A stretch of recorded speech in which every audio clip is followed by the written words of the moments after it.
fourth oldest Black-owned newspaper in the country. We are celebrating 126 years of serving the Black community of Indianapolis. It's an honor to be a small part of such a rich legacy. It's also an honor to welcome you to what is sure to be an inspiring celebration of us, Black girls. You may be a woman now, but you were once a girl, and she still lives inside you. We have so much to celebrate and pass on to the next generation. When I think about us, I'm always inspired, always in awe. There's nothing we don't do well. We make any and everything look good. Whatever it is, we wear it well, as Elder Barge once said. Today, we're celebrating the release of Tamara Winfrey Harris's newest book, Dear Black Girl. But we're also celebrating us in our entirety, our strength, our resilience, even our vulnerability. Black girls who grow into Black women are often forced to hide parts of ourselves because we must survive. We need safe spaces that allow us to laugh together, cry together, grow together, support, and honor each other. This is a safe space. Welcome.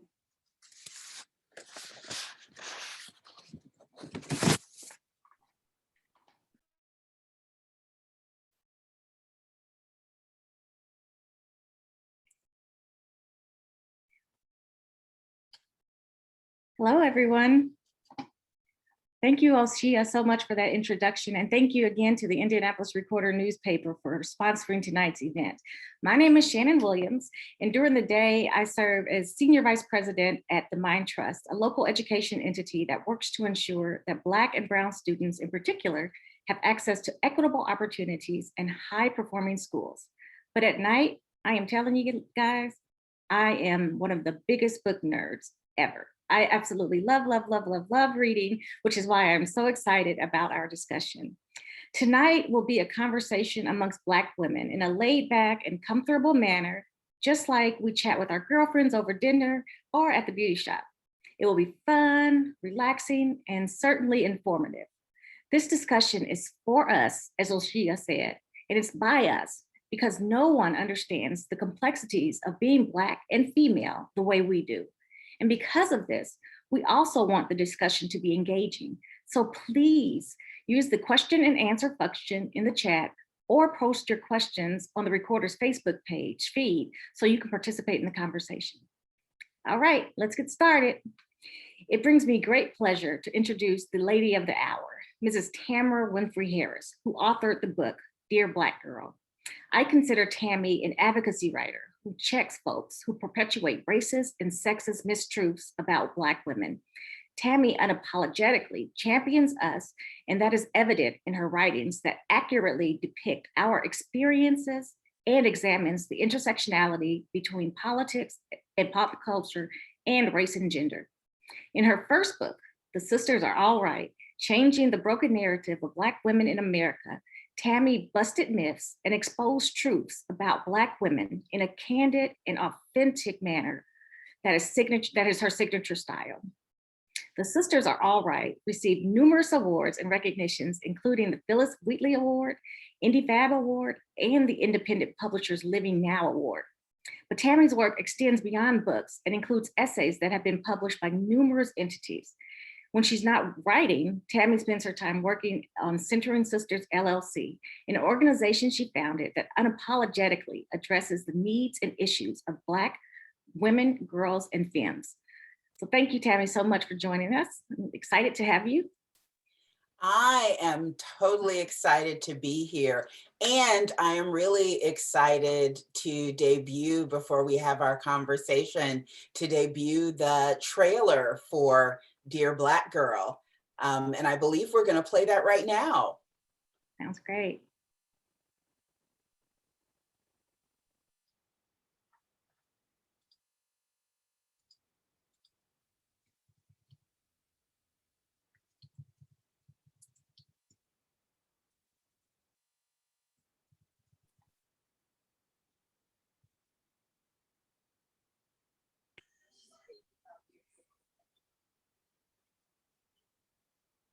Black girl. Dear Black. Let's try this again, guys. Beautiful Black girl. Dear badass Black girl. Dear hearts, do not let anyone define. Dear Black Girl is a collection of more than 30 letters written with love and vulnerability from Black women to Black girls. Dear beloved Black girl. Dear Black girl, beautiful Black girl. Dear badass Black girl. Dear hearts, do not let anyone define your family, whether you live with an auntie or your grandparents, with people who don't share your blood, but share your dreams. Never get too far from who you are today. Never forget how to play. A family is defined by who is there for you, not who isn't there. Work hard. Ignore the haters. Other people's limited vision for you does not have to be your vision. I start by telling you that you are beautiful. The Creator makes no mistakes, but also know that in your beauty lies an ability to do and be anything you want. And if nothing else, know that this chocolate girl loves you. Here's to a life filled with sisterly Love, Dr. T. Love, Carol. Love, T. Tara Turk Haynes. Whether you look or act like they say you should, you are not wrong. And when you are wrong, I love you with all your flaws. No matter what choices and mistakes you have made, no matter where you live, no matter what you look like, no matter what thing has happened to you.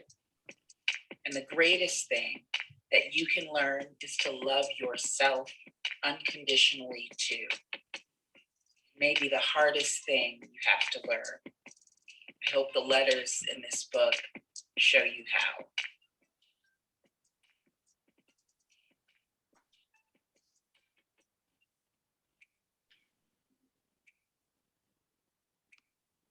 What an amazing trailer. Thank you so much for sharing that with us. Hey, Tammy. Hey! Welcome back, welcome back. So you have an interesting day job. Can you explain to our viewers what you do during the day when you're not writing books and essays and when you're not working for your nonprofit? I am very, very honored to be Vice President of Community Leadership and Effective Philanthropy at Central Indiana Community Foundation. I cannot start this event without saying that. Yeah, that's a wonderful organization that does a lot of great things for the community. So thank you for what you do there and what CICF does. You guys are amazing. Thank you. Thank you. Let me tell you, like, we're about to get into it. Let me tell you, this book, I am loving, loving, loving this book. I'm about to like show you how nerdy I am. Like, these are some of my, these are just some of them. I had to take some of them out because it would have been too chaotic. It's just an amazing book, and it's called Dear Black Girl. But I'm really interested to know from you, like, what's the narrative and why was it important for you to write it when you did during seemingly a never-ending time in our country's history when Black women are often stereotyped and disregarded and just simply misunderstood in a lot of ways. What was your reasoning for the timing, and can you explain the narrative a little bit?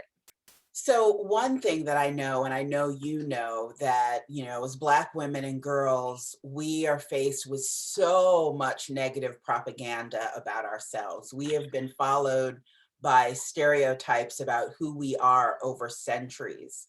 And the more I talk to Black girls, the more I realize that that starts at a very young age. I mean, we even have research like the Georgetown study that showed, you know, people believe that Black girls as young as 5 to 14 are, you know, older and independent and don't need help and are more knowledgeable about adult things like sex. So we know girls are dealing with all of these things. And I feel like Black women can be their strongest allies if we can approach them with vulnerability and love. So Dear Black Girl is almost 40 letters from Black women to Black girls. And they are anti-racist and feminist and progressive and, you know, body positive and LGBTQ positive, anti-respectability politics letters from Black women to Black girls on a variety of topics, from happy ones like the ways we celebrate our hair and our skin, to difficult ones like incarceration and sexual assault and other things that we know girls go through. And the idea actually came, I was doing a workshop here in Indianapolis with two dear friends. It was actually for the Kepper Institute. And I just had this idea that the 12 girls that were participating, that they should each leave with a letter from a Black woman. And I offhandedly went on Facebook and just said, hey, well, could anybody write letters for these girls? And like we do, Black women showed up and showed out, and I got more than 50 letters from around the world. And I read the first one and I knew, like, this is going to have to be more than like a moment. It needs to be a movement. That's amazing. And the ladies did show out in the book. I've enjoyed reading it. Since I had the book, I've been citing it and sharing some of the knowledge with so many women and young girls. It's just amazing. So I'm really excited to continue this conversation. The letters in the book, they're so real, they're vulnerable, and they're presented in a way that is so familiar to us as Black women. It's as if Big Mama and our aunties or our mentors or just anyone who knows and loves and cares about us were speaking directly to us. The letters are all so great. And, I'm sure it was very hard for you to kind of pick which ones that you would feature. Can you explain how you came to the conclusion to feature the ones that are included in the book? So, at first I took the best of the letters that I received from that first big batch. But then I knew that I wanted Black girls to see themselves in the book in all the ways they show up in the world. So I didn't want to publish a book without a letter from a trans woman who could talk to that experience. I didn't want to publish a book without a woman who had experienced incarceration. So I specifically reached out then to identify women so that I would make sure that every girl possible could see themselves in the letters. That's amazing. That's so amazing. Let me tell you, one of my favorite parts of the book are the know this sections that provide explanations and descriptions of certain phrases. And I'm just going to have a real self realization moment and say that I am not as cool as I thought I was, because I thought I knew all the sayings. I thought I knew everything. And I was educated in this book. I'm telling you, it was by far one of my favorite sections of the book, the know this. And this might be an unfair question, but I'm really curious to know, do you have a favorite letter in the book or a couple of favorites? Oh man, it's so hard. It's like choosing between my babies, but so I have two answers. One, there's one letter in the book, which was the first letter I got, just hands down. It was the first letter I received when I made that call for letters, and it's by a woman named Nicole Jackson. And when you read it, it is absolutely amazing. Like, she tells Black girls that I'm going to be here and I'm going to be building an infrastructure for you, so you don't have to have the same experiences that I have. And she just talks so beautifully. I read that letter and it always makes me cry a little bit. And then I think one of my favorite chapters is the family chapter, because Black families are so often demonized for the ways that most of our families are not traditional. It's not a mom, a dad, 2.5 kids, a cat, and a dog. Yeah. And I want girls to understand that if you have people around you who love and support you, that you have family, and they need to know that, and they should not grow up feeling like their families are less than because of the way people talk about them. Yeah, that was actually one of my favorite parts of the book too. One of my favorite letters. Family is what you make it. And I'm excited because we're actually going to hear excerpts from that letter very soon, actually. So really excited about that.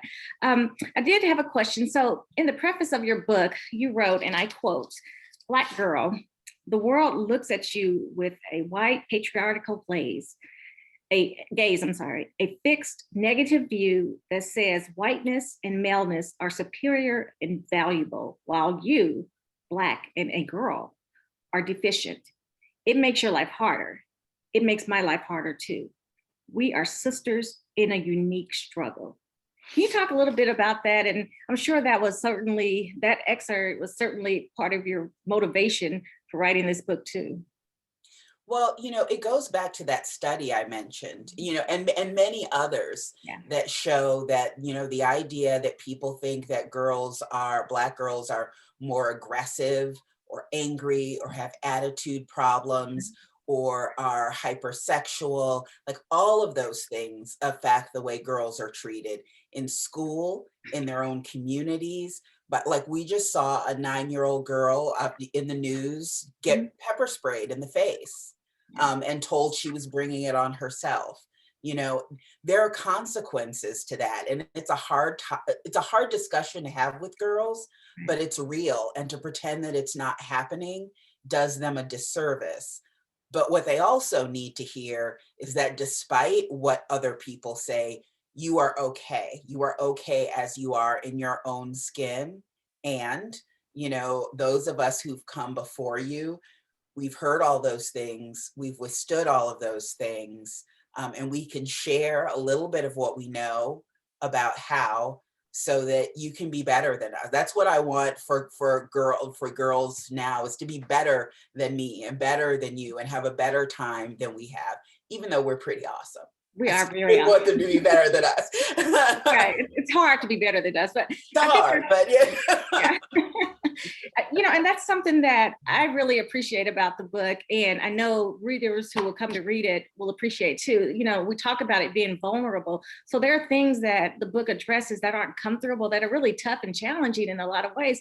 But the reality is they're real life experiences of Black girls today and Black girls tomorrow and Black girls yesterday and so forth. So it's just amazing in so many ways. I was going to say, that's what I wanted, because I felt a lot of books that are written and directed at Black girls and Black boys, try to sanitize the experience. And, for instance, we know 60% of Black girls will experience sexual assault before they turn 18. That is a fact. Wow. So to pretend that that is not the case does them a disservice. Yeah. So we have to talk about those issues. We know that Black girls are the fastest growing group in the juvenile justice system. So not to talk to girls about that experience, I think makes them feel shame. Yeah. Instead of help them through the experience. For sure. The book is called Dear Black Girl, but I'm curious to know, is your target, and that's obviously your target audience, but is it only for Black girls? So in all of my work, in all of my writing, I center Black girls and women because somebody has to. Yeah. And we don't get that often, right? I want to be a storyteller of our experiences and lift them up. However, I think there are some experiences that are universal human experiences, that are experiences that lots of women share. And I think of it kind of like when we were in high school and we were reading the literary canon, and most of those books were by white men. And we were told that we could read those and get a window onto, the world and culture. I think you can read this book and get that same window. Yeah. But Black women and girls are centered. That's amazing. We don't get that enough. So thank you for targeting and centering us. Appreciate it sincerely. So Tammy, thank you for the opportunity for you and I to speak one-on-one. This has been a great kickoff, but it gets even better from here, viewers, as if you can actually imagine it. It gets better. So we are bringing the arts into this discussion by having excerpts from the book performed by actresses who will convey the emotions of each letter. We'll kick things off with Cynthia K Williams. Cynthia is from Indianapolis, and Cynthia will read Keisha Dixon's letter, and Keisha Dixon is from Indianapolis.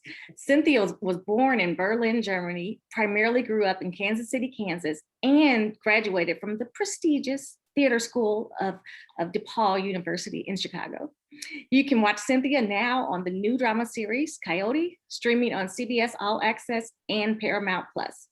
Cynthia also has a vibrant voiceover career, having voiced for multiple characters and shows on the Cartoon Network, the animated feature film Bilal, and several video games. Cynthia, take us away. Hey, Black girl. Did you know that there's a divine cord that binds us together? We cannot be separated. Our strength is in our stories. The stories of our ancestors who overcame the unthinkable were kept from us, yet their stories linger in our spirits. We are here because they were. They were the ones who survived. Appreciate and welcome what unites us. Hey, Black girl, sometimes you will be called unworthy and treated unfairly just because of the color of your skin. Remember, you are the most stunning being God created. You wear his thumbprint. Hey, Black girl, sometimes your femininity will be dishonored. You will be told you are weak because of it. Remember, you are the backbone of our race. Remember, you are resilient. You are a builder where innovation and creativity thrive. Hey, Black girl, do you know how powerful you truly are? You can do anything you put your mind to. You can achieve the unachievable. You can conceive the inconceivable. You can overcome the impossible. You are a force. Every day, remember who you are and the reason you live. I wish when I was growing up, there were Black women to remind me of how great I was and why I had to be serious about living to my full potential. Not just for myself, but for all the little Black girls who were looking at me, ready to mimic what they saw me do. I wish when I was growing up, there were Black women besides my mom to encourage me to live my best every day. I wish when I was growing up, there were Black women, strangers, to greet me with love and wisdom whenever they could. If only I'd had Black women like that take an interest in me, would I be in a different place? That I'll never know. No time to regret what didn't happen. Because now I'm doing what I can while I can. I accept the chance to be one of those women, one of those Black women. It's my turn to be who I wish I had when I was a little Black girl growing up. And that's why I write this letter to you. Hey, Black girl, never doubt yourself. Listen to that inner voice, your conscience that tells you right from wrong. Hey, Black girl, always know that you are loved and admired.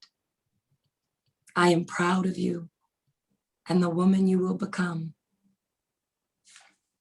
Hey, Black girl, walk upright, shoulders back, head up.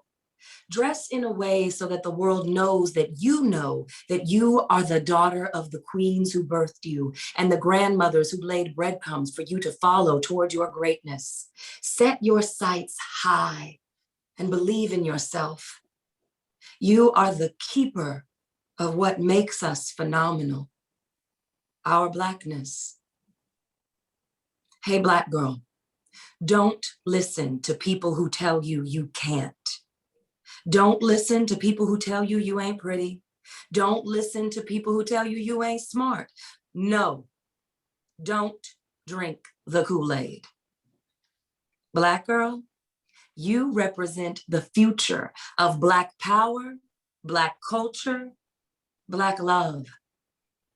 Deep inside, those people know you can. You are more than cute, and you are intelligent. Pray for them. They need help, not you. You stay true to you. Wear that responsibility proudly, because I and Black women like me are here for you. Respectfully, stand on our shoulders and not on our backs. Black girl, you can reach the sky. It's yours for the taking. From my heart to your mind, Keisha. Wow. Thank you so much, Cynthia. That was absolutely beautiful. I have goosebumps, and I'm sure many of those watching do as well. We're just kicking things off, but we're going to go strong and continue to go on. Up next is Tamberla Perry, who will read a letter from her sister, Deshawn Perry Smitherman. Tamberla was born and raised on the south side of Chicago and attended the University of Chicago. She attended the University of Rochester for undergraduate school. Upon graduating, Tamberla went back to Chicago and began her career in corporate America while taking prerequisite classes for medical school entry in the evenings. But her heart and her soul were being pulled in a different direction as she dabbled in acting. While acting, Tamberla enjoyed the thrill of becoming someone else, and she eventually became a member of the group Soulfuls. It was then that she was cured from her medical school bug, but instead caught the acting one. And she hasn't turned back since. After Tamberla reads the first letter, she will then read excerpts from Tatiana Rebel's letter. Tamberla, take it away. Dear badass mama, 22 years ago, I walked across the stage and received a college degree in journalism with my mom and dad cheering me on. I walked off that stage and right into a job working as a researcher for the Oprah Winfrey Show. I know, right? I even got to be Oprah's hand model. I left there and went on to graduate school. I finished in 18 months and packed my bags for Phoenix, Arizona, where I worked for a TV station, the local newspaper, and a community college. Since then, my career has taken me across the country and around the world. I met President Barack Obama's grandmother, Mama Sarah, in Kenya. I've won 3 Emmy Awards for my skills as a TV news producer. I've worked for one of the world's largest pharmaceutical companies as a global public relations leader. I've been a college professor, and I co-founded an organization that teaches girls like you to be entrepreneurs. Sounds cool, right? I need you to know that when I was 16, most people doubted I would do any of this. In fact, they didn't believe I would even finish high school. You see, when I was 16, I was curious about what sex felt like. So I tried it with a boy that I thought I loved. I ended up pregnant, and later he would go on to prison for 13 years after committing a crime. I was so ashamed and scared that I hid it from my parents until I was 6 months along, a terrible decision that was dangerous for me and my baby girl. When they found out, my parents were disappointed, but they embraced us, protected us, and loved both me and their first grandbaby unconditionally. Not everyone else did, though. One thing that happened back then that I will never forget. I was invited to be on a talk radio show for a segment about teen pregnancy. I sat there and listened while people called in and berated me and the other girls. We were called failures, welfare cases, hoes, every awful name you can think of. They pretty much said that we were the reason for every Black problem in the Black community. Another time, a friend of my family gave my parents a book for me about being a Black, poor single mother. He said it would help me to better understand my future. Too often, Black girls like us are led to think we are less than, especially when we make big mistakes. Don't you ever, ever believe that. Your mistakes don't define you, and they don't have to end you. When I would cry to my mother about how people treated me as a teen mom, she told me something I will tell you. She said, listen to what they're saying, but do not take their words to heart. Make liars out of them. And that's what I did. You can do it too. Being a young single mom is hard. There were times where I couldn't pay the light bill. And when the lights went out, I'd use flashlights to give me the light I needed to finish my papers in graduate school. And I'd tell my daughter we were having a slumber party. And she loved it.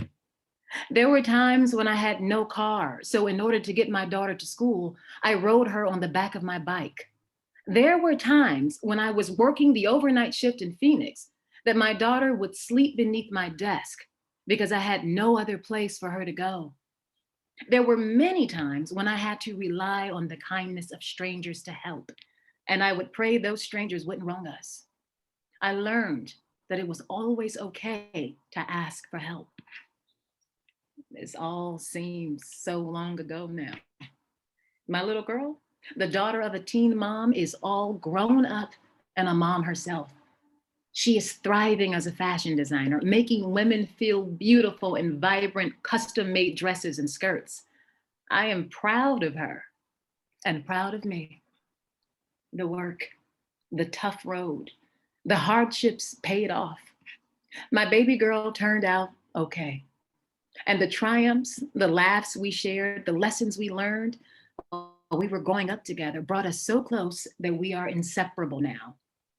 No, it will not be easy, but you deserve good things. Your baby deserves good things. You both deserve love. You can still achieve the goals you set for yourself and your family. Work hard. Ignore the haters. Other people's limited vision for you does not have to be your vision. Go out and be great, mama, with love, power, and prayer. Deshong, fellow badass mama.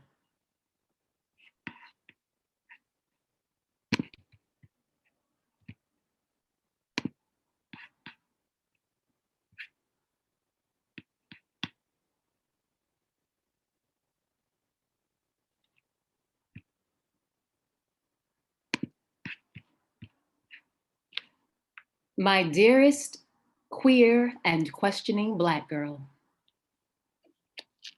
there comes a time in life when things start to get interesting and our thoughts shift from schoolwork and television. A time when many of us began grappling with not only what Blackness means, but also our sexuality and or our gender presentation. I wish the world we lived in allowed the space for all humans to explore what sexuality means to them. It would be a different world indeed. As Black and brown folks living in America, this is not our reality. I know this firsthand because I present to the world as a Black woman. That is something I am proud of. However, I identify as a first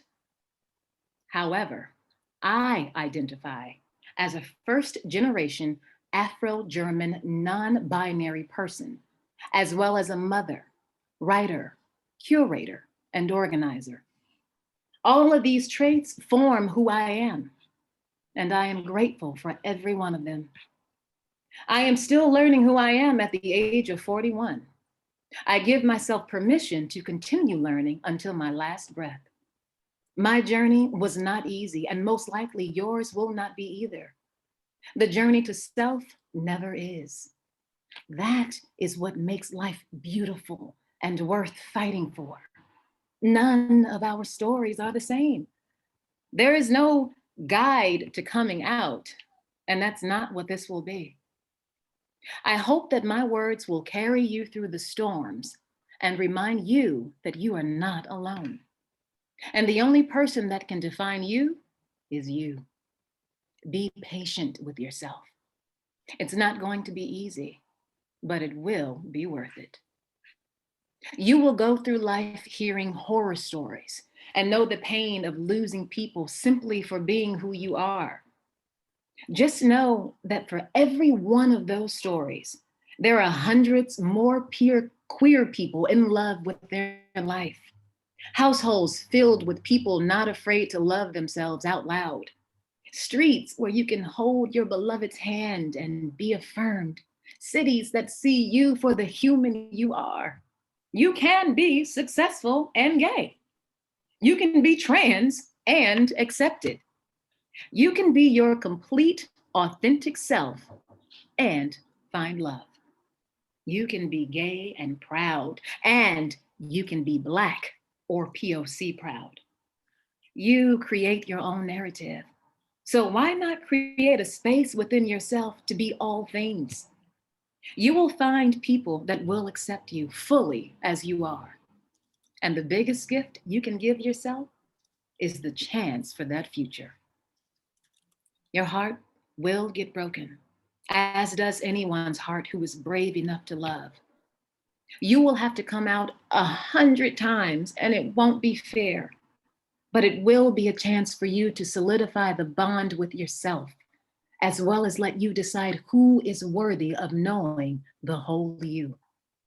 Some days the anger will well up inside, and that's okay. Find ways to be angry that don't cause you harm. Know that just like your Blackness isn't monolithic, you get to decide what being queer looks like for you. There is no need to reduce yourself to a stereotype. Do what makes you happy and comfortable. Take the time you need and don't be ashamed of experimenting. Give yourself the space to find out who you are. Make mistakes, but always wear protection. You get to decide how loud you live and on what terms. Do not feel like you have to fit into some mold created by society, especially a society based off erasure, theft, racism, genocide, and bigotry. You come from a long line of people that lived their lives to the fullest, and no matter how their life ended, their story never did. In those moments of sadness, grief, and when you feel like it may just be easier to hide who you are, lean upon our ancestors for the strength to carry on. This is especially true for those that are in situations where it's dangerous to be out. Hold tight. No matter if you can live authentically today, tomorrow, or 20 years from now, you are perfect as you are. Cling to all the stories of survival. If no one, including yourself, has told you today, you are seen. You are loved. You are perfect as you are. Know you are held by ancestors that carried movements and folks on the front lines of revolution today. A lineage of creators that altered the game with every note, word, and brushstroke. We are doctors, inventors, CEOs, homemakers, farmers, politicians, and more. Bayard Rustin, Josephine Baker, Marsha Pay It No Mind Johnson, Sylvia Rivera, Denise Fromm, Janelle Monáe, Little Richard, Frida Kahlo, Tracy Chapman, Deborah Bates, Audre Lorde, James Baldwin, Pauli Murray. You are carried by giants. Never forget that. You are a gift to this world. And no matter what they want you to believe, you are worthy of your own happiness. Tatiana.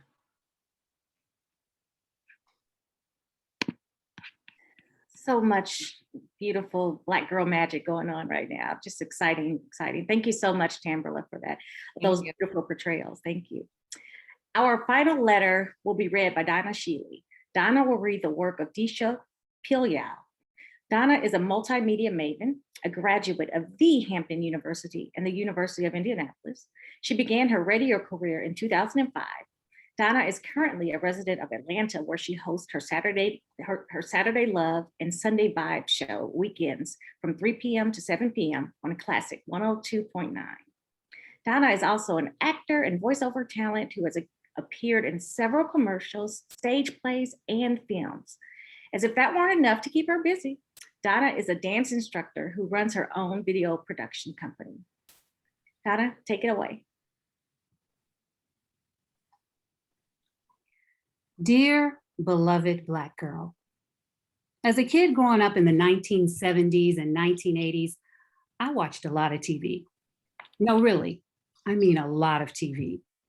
We didn't call it binge watching then.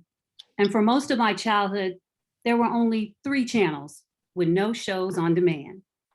But my friends and I still managed to watch hours of TV each day. Some of my favorite shows were ones about families with a mom and a dad, not families like mine, with a mama and a grandma. My parents never married, and my father didn't live with me. I only saw him on occasion, and even then, most of the time, he would pick me up, take me to his parents' house, and leave me. My favorite TV shows made me wish I had a normal family with a normal dad. I wish my father lived with us.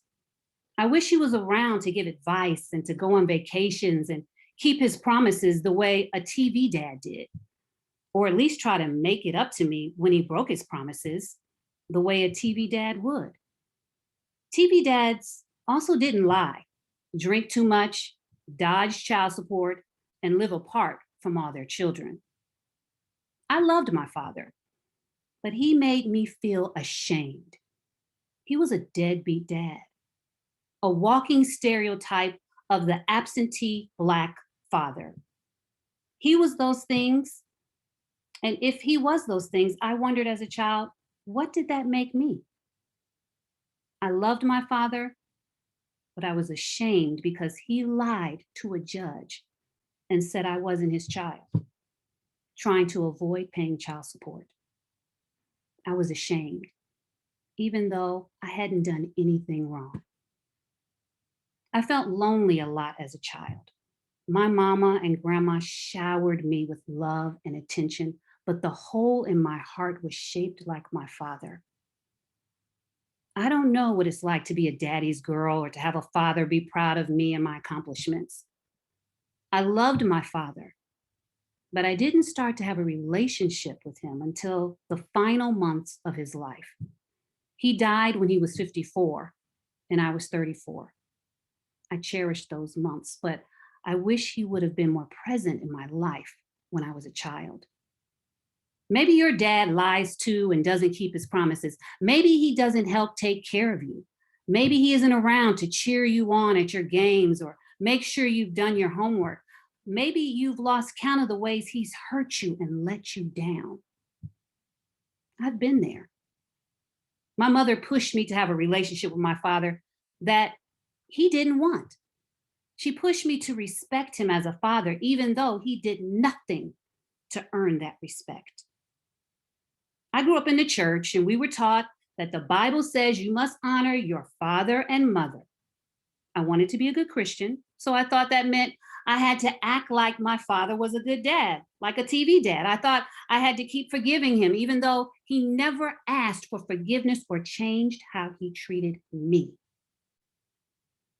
As I got older, I found myself looking to boys to give me the love and attention I didn't get from my father. As an adult, I learned that this is common for girls like us, and it can lead to a lot of heartache and problems. If you're anything like me, you'll fall in love easily, equate sex with love. It's not the same thing. Choose boys who lie and are untrustworthy, and then be devastated when the relationship ends. I know that trying to hold back the tsunami of teenage hormones and emotions is hard, especially when your dad hasn't been there for you. But I encourage you to take things slowly and choose wisely. Don't settle for someone just because you don't want to be alone.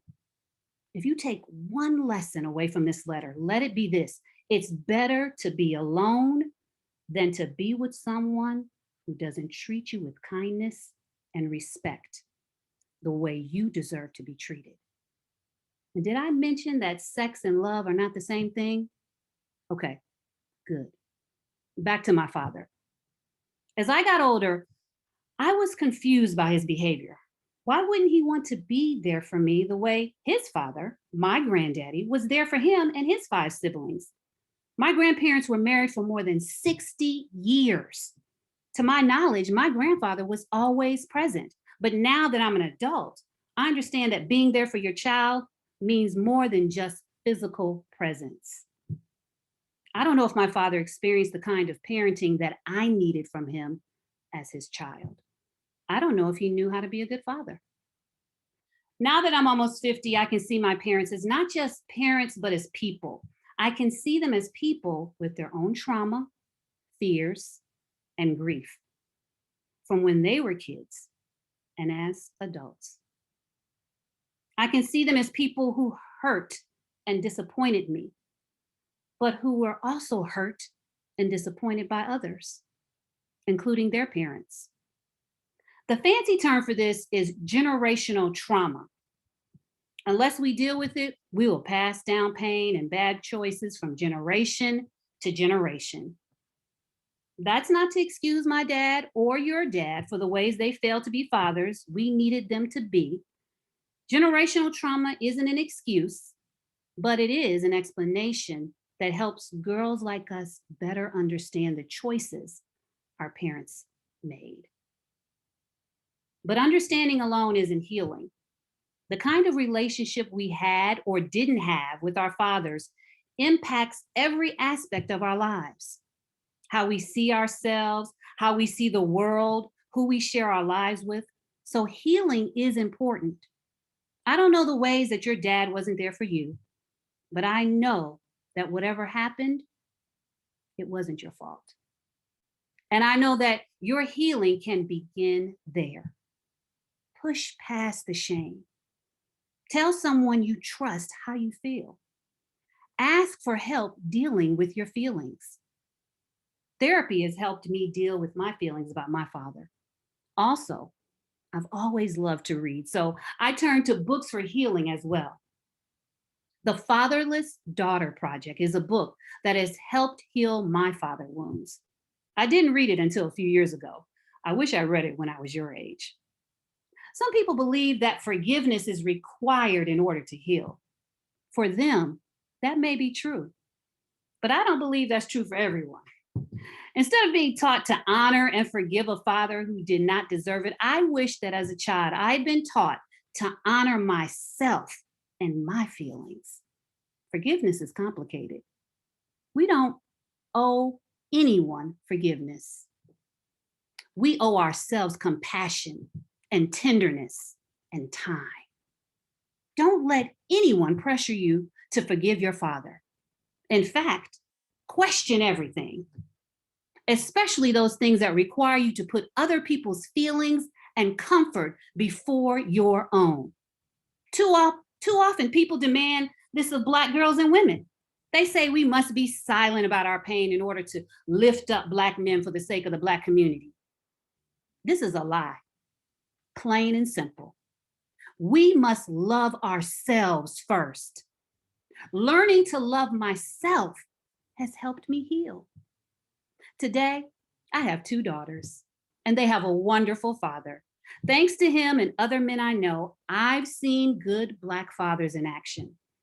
I've seen the kind of love, care, and attention I deserved from my father and that you deserve from yours. That absentee Black dad stereotype is just that, a stereotype.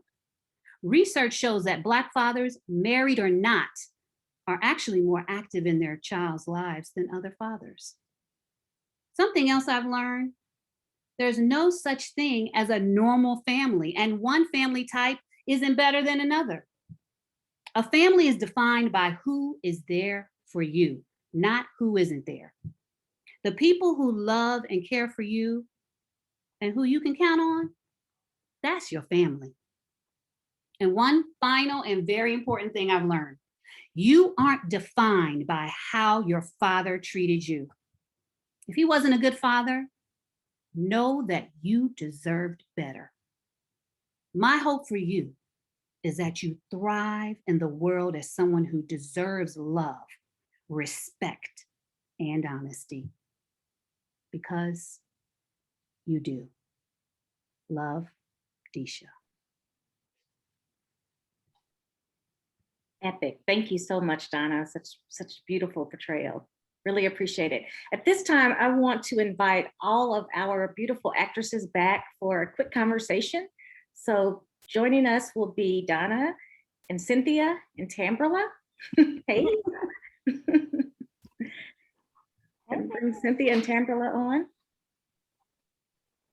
And I'm and here. Cynthia had to run away. Oh, okay. She sends her love. That's okay. She sends her love, and we're receiving it for sure. Yeah. Thank you, Thank ladies. you. so much. I just wanted, sorry, I had to jump in and say thank you. Thank you guys so much for reading tonight, but also for lending your voices to my book. People keep telling me how amazing it is and how you guys brought those letters to life. And now everyone who is listening gets a chance to hear that too. So thank you so much for doing that. Oh, of course, Tam. You're one of my favorite authors. Anytime you call, I'm going to answer. Yes, I know thank you. sorors. Thank you. Yes. Very great. honored to be a part of this project. So thank you so much. Thank you, ladies. You did an amazing, amazing, amazing job. Not surprising for the beautiful women of Alpha Kappa Alpha sorority, which all belong. So thanks for that. Donna and Tamberla, just a really quick question. This book is all about young girls and really channeling your young girl when you delivered this, when you delivered, the readings. I'm really curious to know, what is the one thing you wish you heard as a young Black girl? Ooh. Donna, maybe you can start. You said Donna? Mm-hmm. Oh, okay. You was Oh my oohing and eyeing. Oh my goodness. That I could be anything I wanted to be. I thought I had to fit this certain role, this certain thing, and I didn't know that the sky was the limit. I really didn't. And my mom's actually listening to this. Mom, I love you. And they did a fantastic job. But I just, there was so many things I wanted to do in entertainment and different things. And I didn't know that as a kid that I could do it and that it wasn't silly to do that, and I thought I had to, fit this certain thing, certain role. And I wish that I knew that the sky's the limit. You can do anything you put your mind to. You really can. And so that's just one thing that I tell kids all the time, and that it's never too late. And you don't have to just do one thing. You can change your mind. You can do several things. So. Amen to that one. How about you, Tamberla? Tamberla may be frozen. Looks like we might. Oh, she is. She's frozen, but isn't she beautiful? I was like, she is really thinking about it. She's so beautiful. You can't even tell. Oh, there she is. She's deep in thought. Yeah. Go ahead, Tamberla. Okay. Everybody was frozen for a second. The one thing that I wish that I heard, you know what? I had amazing parents. My father is no longer with us. I'm not sure if my mom is listening today. And my sister's on the call. I read my sister's Deshawn's letter. I've always been surrounded by people who told me I could do anything. That has never been the issue. When I was a kid, the sky was the limit. I mean, the problem was that I didn't believe it and that I didn't work hard enough to achieve it when I was younger. I didn't start working hard until I got out of college. So I think for me, it was a matter of if I could rewind time, I would just work harder. And now I don't take anything for granted. I am an actress. I'm constantly auditioning, hustling, working, and I'm here for it. I am here for the work, for the hustle. So if I could go back 20 years, I would just do things a little differently. It's amazing. Tamberla and Donna, thank you ladies so much. It's been such a pleasure. Thank you for lending your talent and sharing your perspectives with us. Of course. I wanted to add one quick thing. You had asked Tam a question earlier about who this book was for. And I mentioned this in the last event that we did together when we were doing some readings, that while I was recording, I had a 40-something white male engineer who was recording my voice and doing the editing. And after I got through reading several letters, that white man said to me, "Oh my God, I mean, I'm getting a lot from this book." So this book, given the story, everyone can relate to it. Everyone. specifically for us, because like Tam said, who's doing it? Nobody. So we got to have somebody doing it. But all of these letters, I tell you, they hit differently with everybody. Yeah. And I want to add for all ages, like it says girl, but it doesn't matter how old you are. This book, you can get something from it. Even with this letter that I read, my father was in the home, but I still got something out of that letter about loving myself. Yep. And honoring who I am. So, you know, you can get something out of it. It doesn't even matter if your story aligns with the letter or not. You could still get things out of the letter. So it doesn't matter your age. This book is for everybody. Well, thank you, ladies. Donna, you and Tamberla actually narrated the audiobook. That's what Tamberla was alluding to. So for our viewers, if you want to get the audiobook or the physical book, check it out. But if you get the audiobook, you'll hear these beautiful ladies' voices. So again, thank you so much. Tammy, you're gonna hang around, Tammy, and now you're gonna hang around. Thank you. We're now going to be joined by the women, the beautiful ladies who actually wrote each of these letters. So joining us now are Keisha Dixon, whose short story collection, The Secret Lives of Church Ladies, won the 2020-2021 Story Prize and was a finalist for the 2020 National Book Award for Fiction, the 2021 Penn Faulkner Award for Fiction, and the 2020 LA Times Book Prize. Tatiana learned to use their writing to write with Tatiana learned to use their writing to deal with growing up in the Midwest as a non-binary, first-generation Afro-German queer.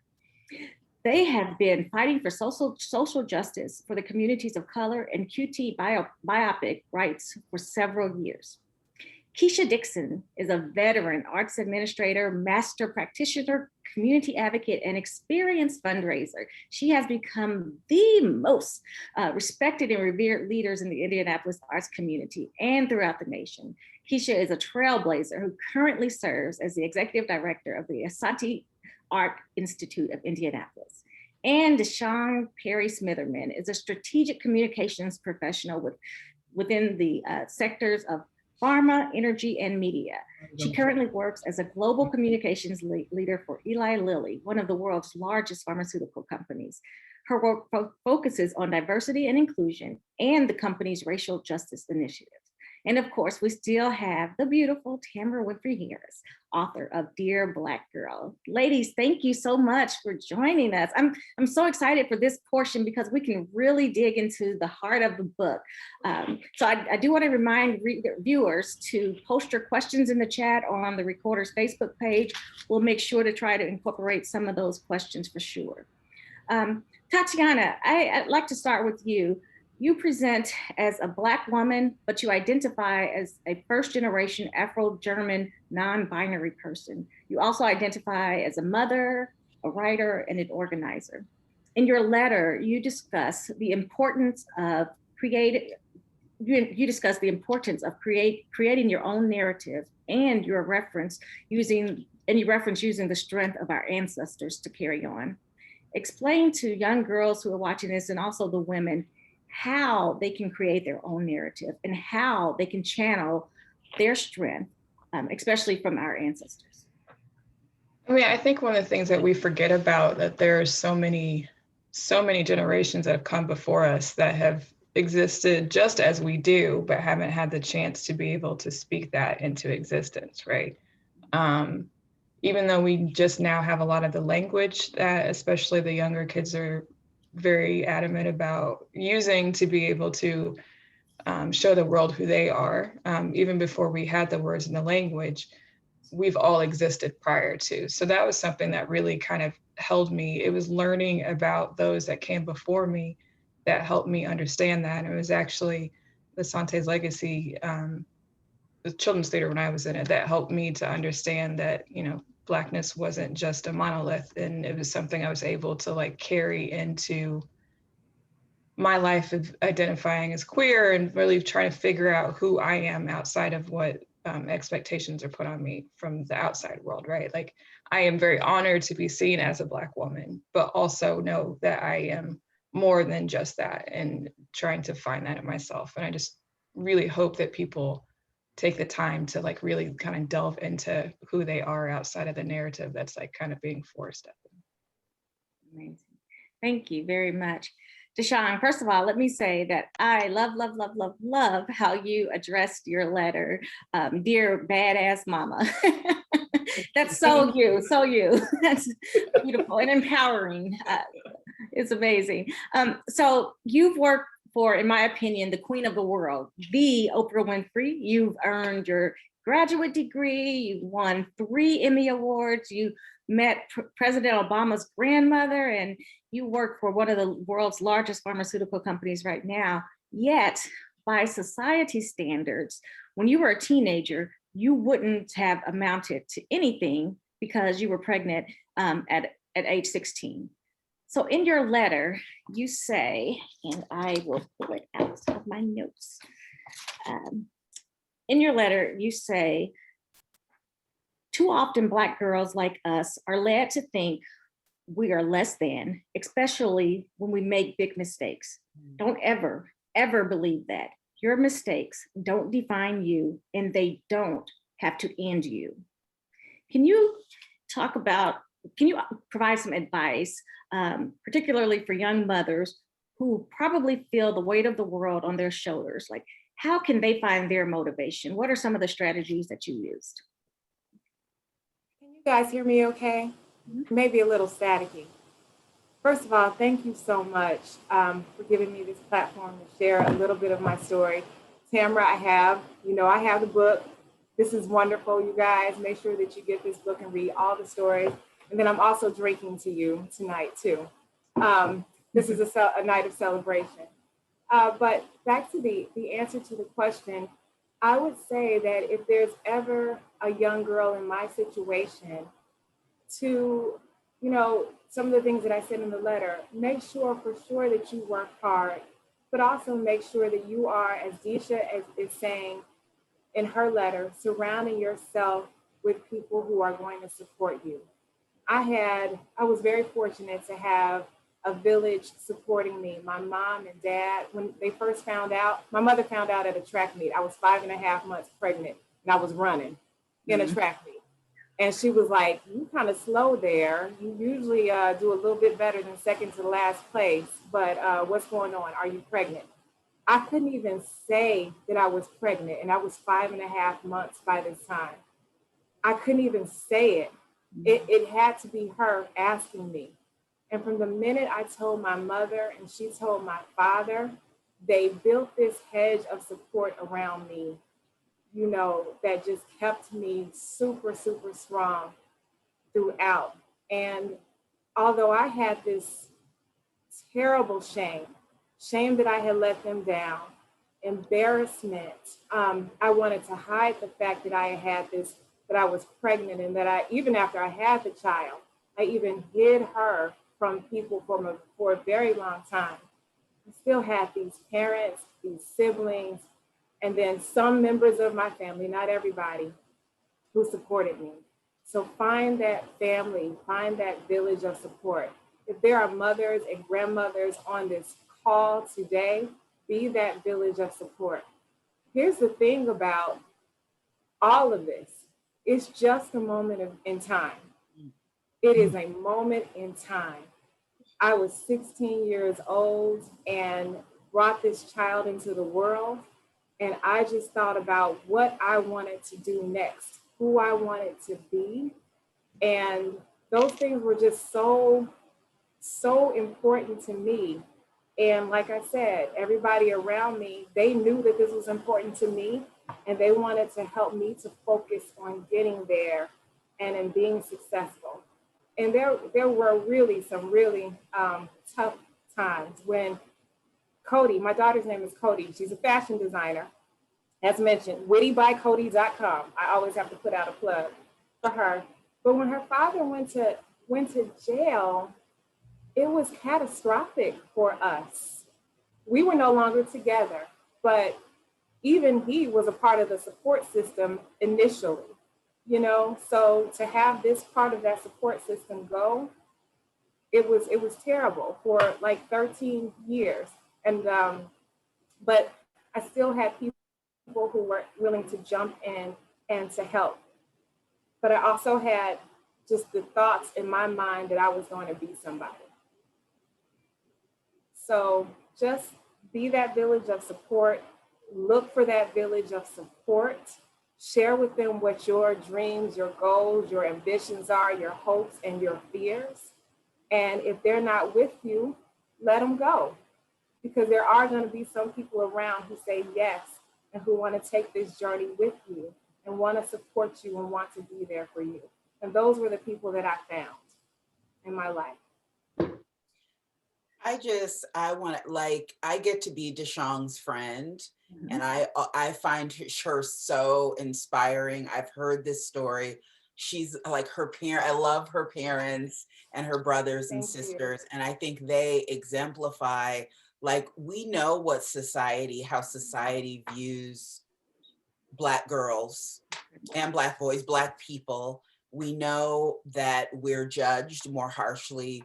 We know we're not given a lot of grace. We know we're not given second chances. So we just absolutely cannot afford to look at each other with those same eyes and to punish each other for our mistakes in the same way that society does. And so I am so thrilled that Deshong had that network around her, so that now, we can know her as her full, amazing self. And every girl deserves that, no matter what mistake she makes. Amazing. Thank you. Everything she said, I couldn't think of those words, but Tamara Winfrey Harris always has them. Thank you. Tammy always comes through, doesn't she? Yes. Yes. Oh, we're writing the same. We're wearing the same shirt. Our friend, Dr. Tiffany M. Dent, she created these words, and it says "Black Writer for the Culture." Amen. Just another shameless plug. Gotta support one another. That's amazing. Thank you for that. Disha, in your letter, you talk about the loss of that you felt from not having a father in your life. But you also go on to explain how family exists beyond our blood ties. Can you talk a little bit about why this is so important, especially for youth who may not have the support of blood relatives? Well, first, I'm going to have to do the shout out too. So this is our Sister Circle shirt. It says Carolyn, Disha, Deshong, Tammy, Tasha, and Tiffany. So you can't see it all, but we're there. Right. And this is my family right here. This is a beautiful part of my family, these wonderful women. So I want to start there. And I promise I will answer the question that you asked me, but I have to say that I feel like my letter and Deshong's letter are in conversation with each other, because Deshong, I was Cody. My mother was 17 when she got pregnant with me, and she was 18 when she had me. And I don't know that she had as strong a network as you had, but I know that my grandmother was supportive. And I know that she struggled, but hindsight, and every time I read your story or hear your story, I'm reminded of what I said in my own letter, which is seeing her as something other than my mother. And just just understanding, every time I hear your words, I understand a little better what it was like for my mother, because I grew up thinking about what it was like for me, and not putting myself in her shoes. And even now that I'm a mother, and my mother's passed away, I'm still in this process of kind of learning who she was. And so thank you for your letter, because you helped me see her through a different lens and a more grace-filled lens. That I feel like throughout all of our letters, there's there are these moments of grace. But to answer the question about family that's not blood, as Black people, this is what we've always done. I mean, from the time of enslavement, our families were, the people who were around us, the people who fed us, the people who worked, beside us, because our family bonds were often broken. And then we have a tradition as Black people of fictive kin, right? Where, you know, your grandmama's raising somebody that she didn't give birth to, because their parents couldn't take care of them. So grandma's taking care of them. But we don't always, you know, we don't feel like we have to acknowledge that. That's my cousin. So it's who we are as a people. But popular culture, and as I said in the letter, you know, watching a lot of television and things, we're fed sort of what a family's supposed to look like, or when, you know, what's when you're supposed to have kids and all of these things. And so anything that deviates from that, you feel less than. And that's how I felt. You know, my mother was a teenage mother. My parents weren't together.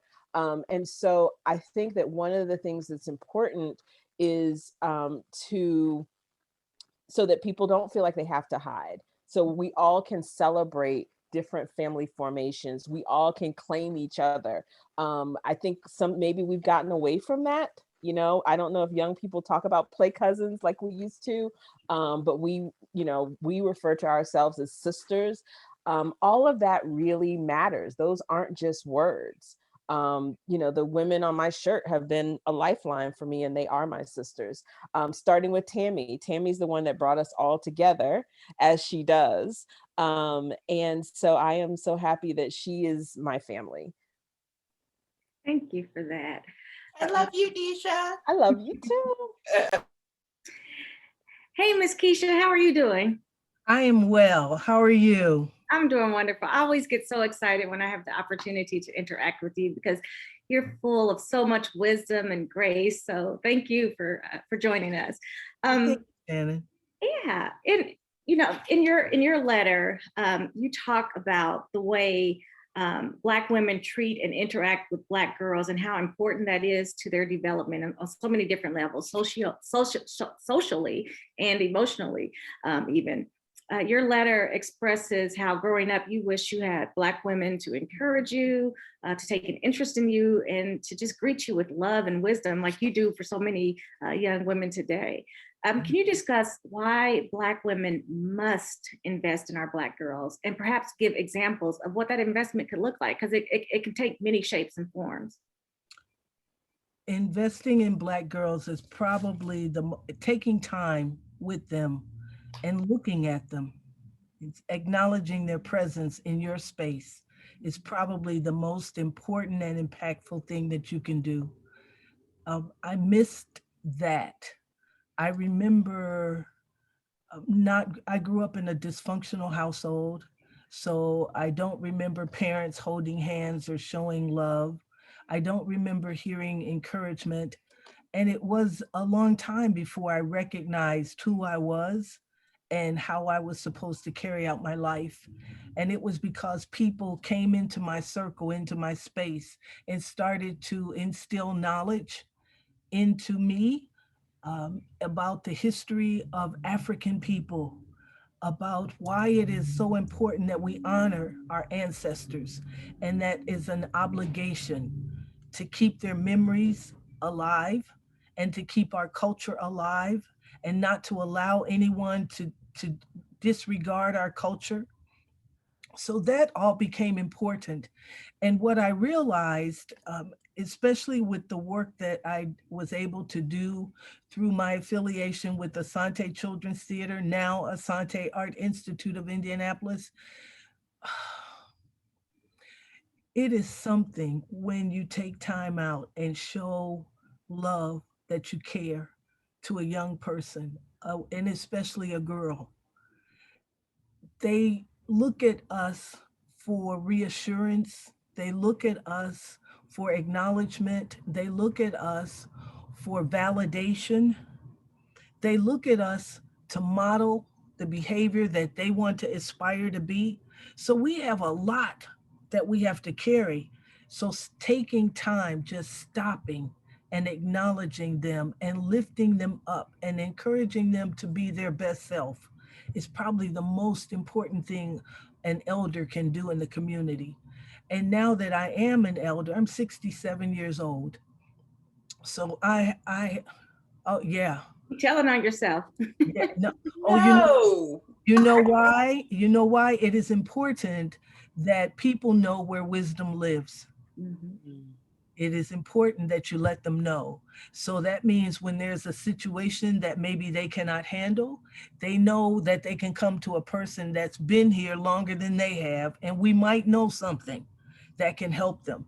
So now at my age, I recognize my responsibility to reach back, to give back, to look back and see who, how can I get something from back there, bring it forward and hand it off and help somebody.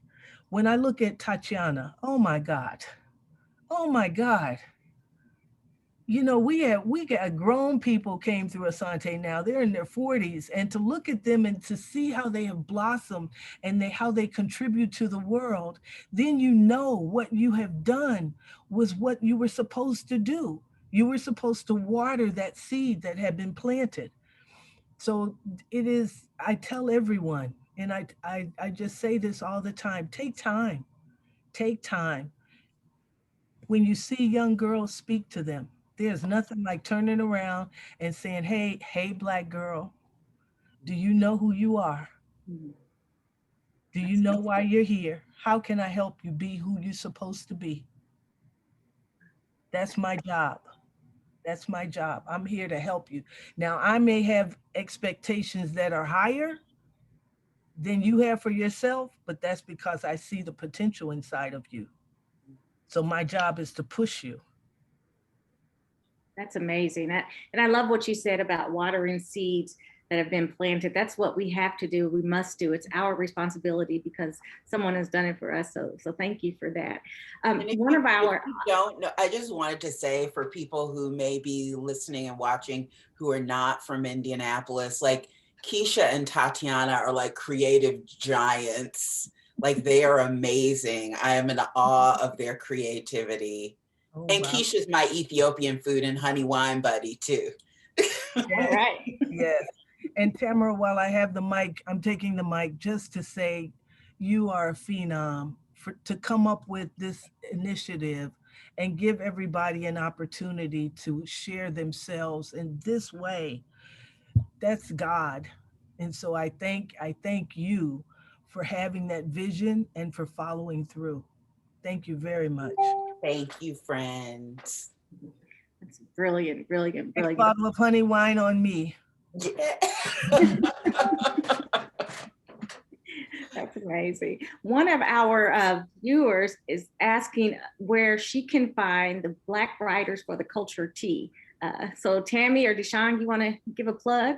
To where I'm working on I'm working on it. I'm trying to find the link for you so I can drop it in the chat for you. All right, thanks. I believe it comes from centralianshop.com, but I'm double checking that for you. Sounds great. Another viewer asks a really amazing question.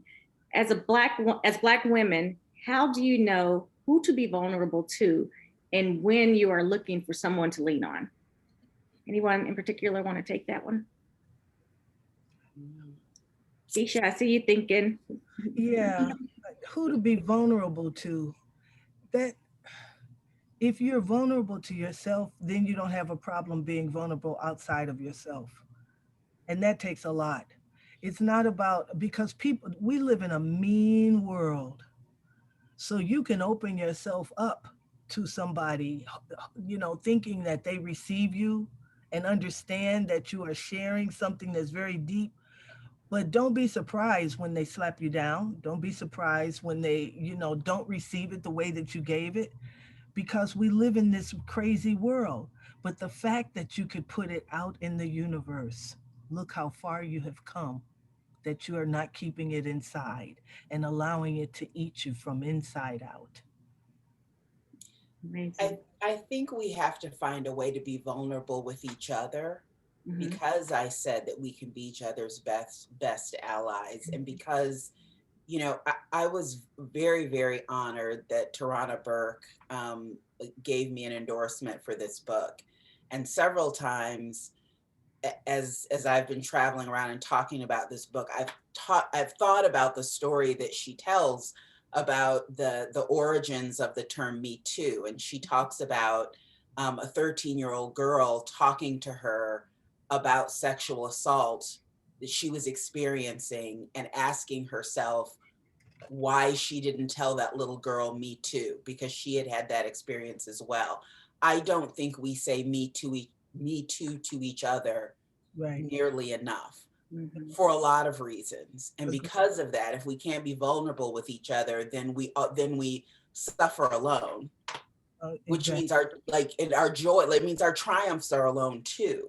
And I understand why we can't always be vulnerable, because like Keisha said, it's a mean world and it's especially mean to us. But if we can't have vulnerability and softness somewhere, then yeah.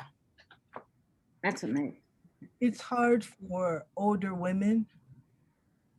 It's very difficult for older women to shed and to shed and share. So creating a space for that, I'm working on it. Deshawn, you look like you wanted to add something. I do. I would say that I was always really, after I had Cody, and let's say I'm in college, I was really fearful about sharing with even my classmates that I had this baby. And even when I started my career at the Oprah show, I was really fearful about letting people into that part of my life. But what I found was that when I would share, people would be like, oh my gosh, you have a baby? But not like, ugh, you have a baby? More like, that's really, you're really amazing. I think that's really cool. I want to come over and meet your baby. People would be like that, but it was just something that I just didn't even want people to know.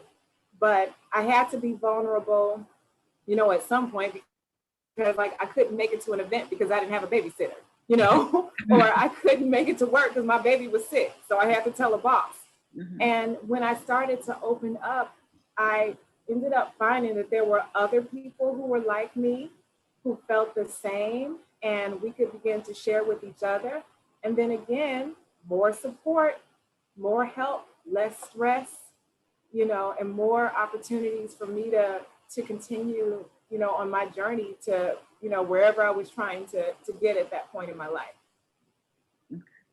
Amazing. But the stakes are high because you do have people who are not for you all the time.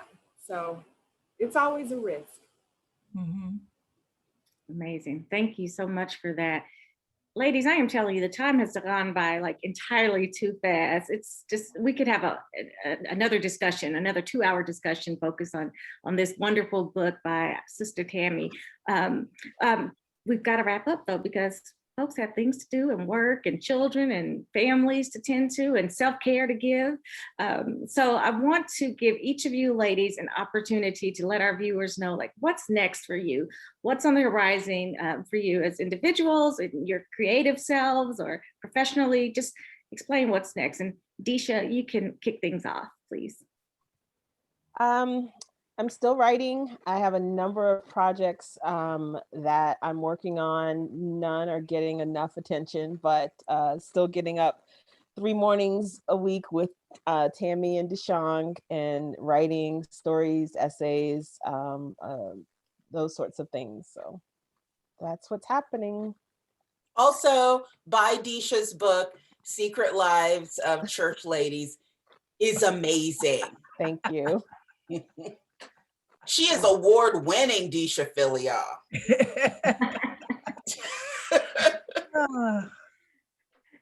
Keisha, would you like to go next? Let us know what's on the horizon for you, ma'am. I sure would. I am working on a new initiative under the Asante Community Connections program called Zora's Daughters. And Tamara has agreed to be one of our advisors. And we are going to be honoring Black female writers and showing and helping young women to embrace who they are and also how to talk about who they are and write about who they are, but teaching them a different style of communication skills. we have been had a performing artist track for a while, and now it's time for literary arts to be lifted up. And so with all of you wonderful Black writers, I'll be tapping on your shoulder. But that's what's happening right now, and I'm very excited about it. Thank you for that. Deshawn? So a couple of things. Tamara and I are working on a project that we've worked on for a number of years, and it's all about looking at some of the stereotypes that Black girls face and what we all can do, those of us who love Black girls, to radically raise them to feel like they are all right. So that's one of the projects that we're working on. And then also Donna Sheely and I, we have a project that we're working on too. We want to help people to be more confident in their skills as a spokesperson or speaker or presenter or host. So we're working on a little bit of, we're developing a hosting business where we teach people how to do just that. So, hey, and we're taking clients. Let me tell you, Donna and Deshawn are like the hostesses with the mostesses. If you have ever seen them host anything together. I can believe it. I can believe it. Tatiana, what's up next with you? Hey everyone. So my activism is turned in following the lead of Miss Keisha. Is I work with students and youth in the realm of environmental justice and helping them learn how to become advocates for themselves for environmental justice. And so I'm doing that as a writer. I am actually going on sabbatical for the next 3 weeks in less than 2 weeks. And I am going to leave and try to learn how to write about beautiful things outside of trauma and tap into being an actual poet again. So that's what I have on the horizon moving forward. Good for you. Yeah, great, great. Donna, Sean kind of plugged a little bit of what you're working on. What else do you got going? Hey, yes. Okay. Well, definitely what Deshawn mentioned. I'm doing a lot of things, but you can catch me on the radio on the weekends, classics, my classics ATL. But I'm getting more into my voiceover. So if you need any voiceover work, you can go to my website, donnasheely.com. My voice projects, I can do video editing for your projects. I'm doing that. Getting more into my acting now that things are opening back up. And I'm working also on a TV series that I'm writing. It's kind of like after you're insecure, now you're more mature. So that's what my show is going to be dealing with. So hopefully, pray for me on that. So yeah, those are just some of the things that I'm working on right now. So I'm excited. Amazing. Thank you. And Tammy, we cannot let this moment pass without you letting us know where folks can buy the book, this amazing book. How can they get it? The book is available wherever books are sold. So support your favorite bookstore and especially support local independent and Black and queer owned bookstores. Because when you lose your local bookstores, you will miss them. So yes, you can go to the giant, but I would prefer you support your local bookstores. And I hope if you want to know more about me, as well as download a free reader experience kit that has questions. So if you're reading this with a daughter or a niece, and you want to be able to ask questions and have good intergenerational dialogue, there is a reader experience kit on my website. And this fall, second expanded edition of The Sisters Are All Right is coming out. So much has happened in the 5 years since I originally wrote that book. So a lot to be said about activism and politics and beauty and all those things. Amazing, amazing. Thank you for that. Thank you all to our beautiful ladies who participated. We're almost finished, but I want Tammy to please read excerpts from the epilogue. I think Our audience would certainly appreciate that. And then we'll do quick closing remarks afterwards. I want to say, I love you, all of you ladies, so much. You are so amazing. You are so inspirational. Thank you so much for being part of my book. Thank you, Tamberla, and who I think has gone away, and Cynthia as well, and Shannon for being such an amazing moderator. So this is for you guys. It's the epilogue, and it's Pick Up Your Oyster Knife. And I hope you recognize the Zora Neale Hurston reference there. I love you, Black girl. I love Black girls in Afro puffs and Black girls in bundles of Remy. I love the daddy's girls and the fatherless ones.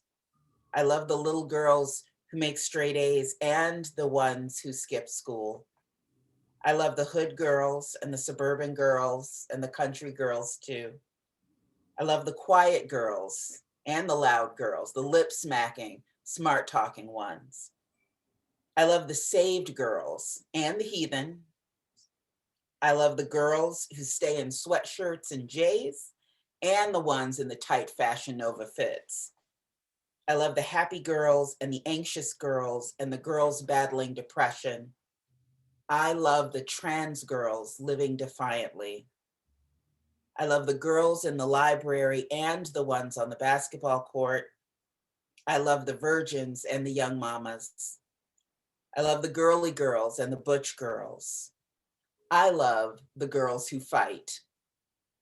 I love the girls who love boys and the girls who love girls and the girls who love both or neither. I love you, Black girl, unconditionally. And whether you are 15 or 50, you hear me? Today, I love you whether you look or act like they say you should. You are not wrong. And when you are wrong, I love you with all your flaws. No matter what choices and mistakes you have made, no matter where you live, no matter what you look like, no matter what thing has happened to you. And the greatest thing you can learn is to love yourself unconditionally too. It may be the hardest thing you have to learn. I hope the letters in this book will show you how. One other thing, Black girl, you must learn to love other Black women and girls the same way. Love us whether we look or act like they say we should. We are not wrong. And when we are wrong, love us with all our flaws, no matter what choices and mistakes we have made, no matter where we live, no matter what we look like, no matter what thing has happened to us. This doesn't mean you have to become a target for another Black girl's pain or anger or trauma. It doesn't mean you have to silence yourself in the face of Black women.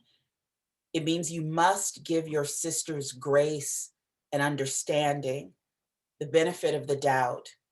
So few people give us that. We owe it to each other. We have to acknowledge each other's humanity, even, maybe especially when we are walking away. I hope the letters in this book show you how to do that too. Because we are sisters, Black girl. We have to take care of ourselves and each other. You are me, I am you, and we are all right. Inside each of us are tiny pieces of our foremothers. Sarah Boone's ingenuity, Danielle Luna's unforgettable beauty, Toni Morrison's incomparable wisdom, Mamie Till's fierce love, Aretha Franklin's creativity, Marsha P. Johnson's fearlessness, Harriet Tubman's will to survive, Katherine Johnson's genius, Michelle Obama's grace.